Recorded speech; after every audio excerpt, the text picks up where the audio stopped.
Right, we're coming up to the local elections. Your party's faced a lot of problems over anti-Semitism, and this was something that you yourself warned about back last autumn when you said, no more jam tomorrow, I want some hard actions to be taken about this. Have you seen hard actions, and are you satisfied with what's going on? Well, Jeremy's been quite clear there's no place for anti-Semitism in our party, but I've been a little frustrated that we haven't moved forward on the Chakrabarty report as fast as I would have liked to have seen.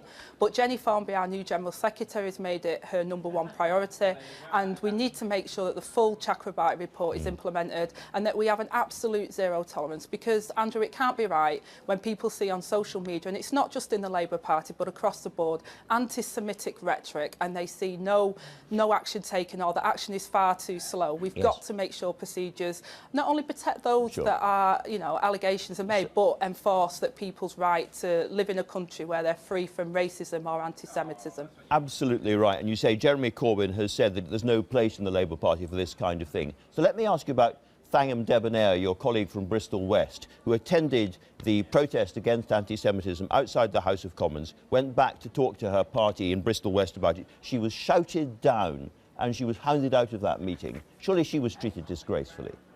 Well, I wasn't at the meeting, Andrew, but what I can tell you is Thangam is an absolute credit to the Labour Party and has actually been working with me as the opposition whip to ensure that we hold the government to account for the bursaries cuts, that we'll have a vote on that in Parliament very soon, which is very important to people across the UK. So Thangam's doing a fantastic job. She shouldn't be hounded out of any meeting. We have debates in the Labour Party, that's quite fine, but she's absolutely right to be able to protest, and Jeremy's made that clear as well. He's made that clear, but I wasn't at that meeting either, but I was able to read the motion that was put to that meeting, and it talked about, talking about anti-Semitism, when people see inequality, ecological disaster and war alongside the accumulation of unprecedented wealth in the private hands of a few, it's reasonable that they seek out explanations. What does that mean if it's not a grotesquely anti-Semitic trope?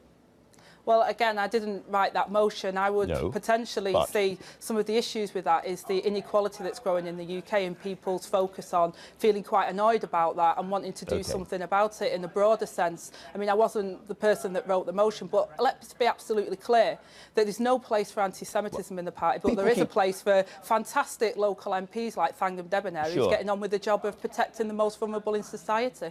And she was shouted down in her own party meeting when that kind of motion was put to her. Do you think Bristol West Labour Party should be suspended by Jeremy Corbyn because it's doing exactly what he said shouldn't happen?